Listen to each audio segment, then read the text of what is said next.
Good morning, everyone. We are Group 3 from DFIN. The industry we have selected is telecommunication industry, and today we are going to talk about Digi.com Berhad. First, let us introduce ourselves. My name is Hu Hongjie. My name is Jia Luigi. My name is Liu Weisan. My name is Eng Rorong. And my name is Lo Junwei. Okay, let's start with the introduction of Digi. Digi Communication or Digi.com Berhad is a mobile service provider in Malaysia. Digi is also the third biggest mobile provider with 10.24 million subscribers at the end of March 2022 in Malaysia.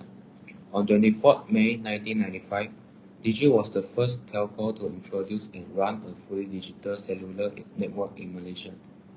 They were also the first to offer GPRS and later EDGE in Malaysia on 14 May 2004.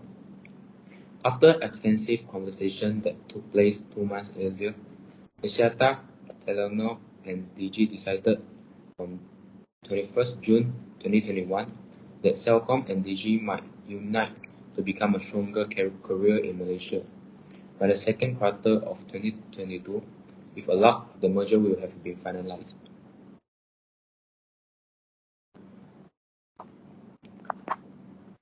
Okay. Moreover, the type of market structure of Digi is oligopoly market.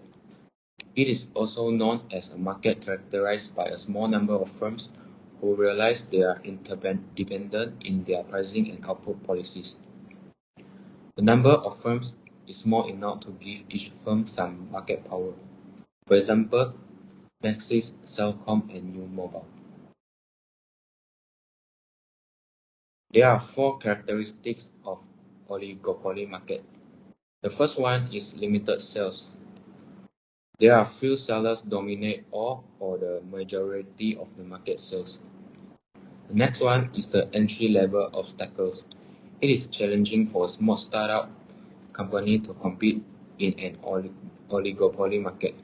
Large oligopoly enterprises profit from economies of scale. To compete in this market, it needs a lot of expertise and money. Furthermore is the information. Customers often don't know the best pricing or availability, which is a feature of the market. And the last one is the interdependence. Oligopoly enterprises are big in comparison to the market they compete in. Changes in one oligopoly firm's pricing or marketing tactics will have a big impact on the competition. Now I will pass the presentation to Junwei. So now I'm going to talk about the analysis based on Digi.com Berhad. So according to the 2019 to 2021 Digi.com Berhad annual report, we can note that the profit in 2019 was 1.433 billion ringgit, and in 2020 the profit has decreased to 1.221 billion ringgit, which is 16.06% less than 2019 profit. In 2021, the profit has decreased to 1.162 billion ringgit, which is 4.83% less than 2020 profit. Since we mentioned before, Digi is using oligopoly market structure. This might adopt a competitive strategy, which is possible to lead competitor to compare price easily, which will put pressure on the companies. Other company will introduce lower price and better quality of service to consumer in order to stabilize or increase their sales, which means there will be a decrease in profit. Besides that, it may also be due to higher cost of sales due to economy of scale caused by the pandemic COVID-19. Hence, the cost of sales can be increased and companies are getting lower profit margin. Based on this situation, Digi have to make some changes by lowering their selling price or providing a better service to compete against other companies. And this is the reference picture of Digi.com Berhad 5 years financial summary. You can get the source in 2021 Integrated Annual Report, Part 1, page 21. So I pass it to Louise. Now I'm going to talk about profit maximizing of DG. An oligopolistic competition company is a type of market structure which a market or industry is dominated by a small number of large sellers or producers. In the first 3Q 2022 financial summary, the profits of Digi.Com Berhad has decreased by 16% from 857.55 million to 720.67 million due to lower revenue. As a oligopolistic competition company, Digi.com Berhad maximize their profits by increasing their customer base, also reduce their costs and increase network coverage, increase the confidence of users on Digi.com Berhad.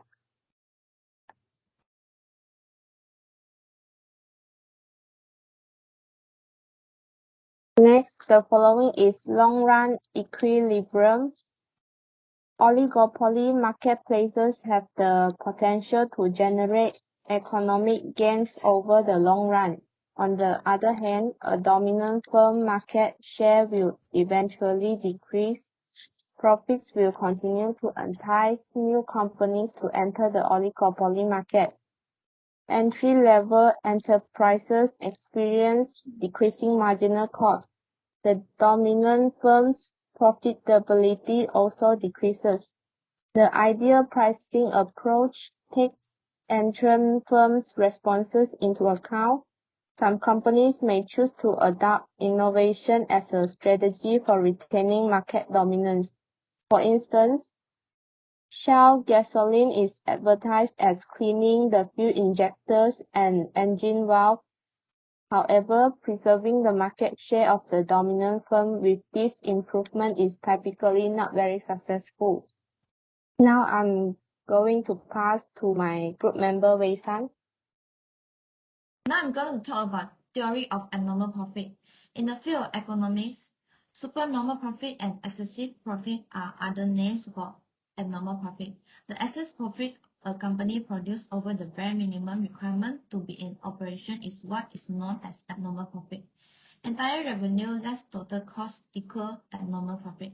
Extra profit above the regular profit level is also referred to as abnormal profit, and it indicates that there is an incentive for new businesses to enter the sector. The graph shows the abnormal profit of an imperfectly competitive firm, so of a monopolistic competition, or an oligopoly but not perfect competition.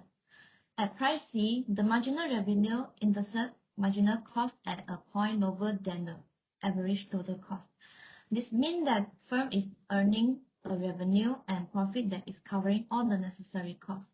All revenue above the point up until the average revenue of cost is more than enough to cover for the cost, which make it abnormal profit. Next. From the King demand curve above, we can know that the prevailing price is point A, and according to the King demand curve hypothesis, the segment above the prevailing price, point A, is highly elastic. Conversely, the segment below the prevailing price, point A, is inelastic. As we assume firms are profit maximizing where marginal cost equal to marginal revenue, the marginal cost curve can be placed anywhere in the marginal revenue curve.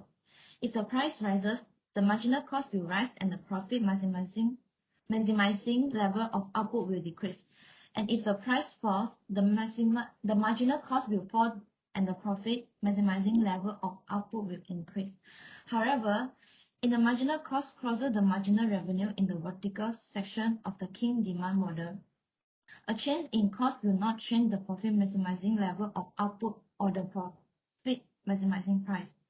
Even if marginal cost rising or falls, the price and quantity where marginal revenue equal to marginal cost will remain constant. Now I'm gonna pass to my member Lo Junwei. Yeah, so okay, I'm going to talk about pricing strategy for DG. So the pricing strategy, we think that for DG might be predatory pricing. Predatory pricing means keeping price artificially low and often below the full cost of production. The primary goal of consumer is to purchase goods at the lowest cost. It may also operate a limit pricing strategy to deter entrance, which is also called entry forestalling price. It aims to appeal to that certain buying mentality. I think the most appropriate pricing for DG.com Berhad might be dynamic pricing. When the set various price for different customer or at different time, this is known as dynamic pricing. It is a flexible pricing technique that consider a variety of elements, especially variation in supply and demand.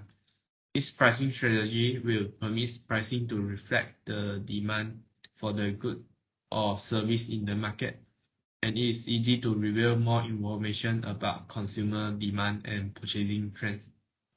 Besides that, it also enables to increase company profit by setting a price that corresponds to market demand.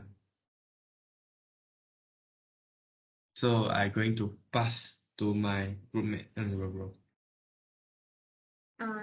Okay, the benefit of oligopoly market, it shows a tremendous earnings potential of the leaders who may then simplify their operations and develop new products. The additions revenues might go towards projects for research and development that would ultimately help their customers enjoy quality. Customers witness a simplified market in an oligopolistic market. There is little drivers and little entry for new players.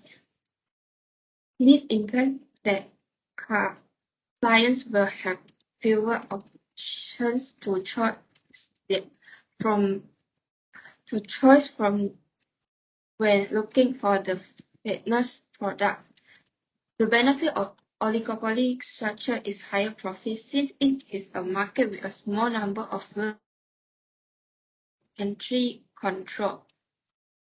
control, which means that there is little competition. Companies that are involved in the market are having the potential of bringing largest amount of profit. It also sees an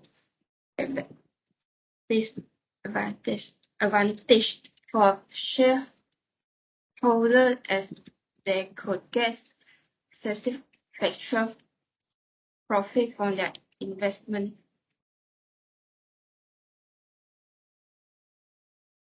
In drawback of oligopoly markets, the highest than normal competition, although it will have less competition, but the behaviors of the first can even be highly competition, less consumer choice available in the industry. There are fewer products produced in an oligopoly market since there is less competition if neither product satisfies a customer's needs. There are no alternative choice. Customers have fewer options in oligopolistic market. The employees cannot get the extra profits due of the price margins. Oligopoly business typically make a good profit. Only top management and shareholders may split the earnings to divide the surplus profit that they left to complete with one another for that what is left. The first, medium, and lower level can be described. Now I pass Hou Junwei. So lastly, I'm going to talk about the conclusion. To summarize, we think that oligopoly market bring pros and cons. Taking advantage of the benefits of oligopolistic market can boost DG economy because oligopoly involves two or more enterprises controlling the market. It offers greater development prospect than a monopolistic market. Although there are only a little number of companies making the market competitive, but we believe that their behavior might be highly competitive. Although the behavior might be highly competitive, however, the price might be staying stable because when one of the company decrease much on their price, other competitor may do that so, and it will lead to a price war. That's all for our presentation today. Thank you for listening to our presentation. Thank you.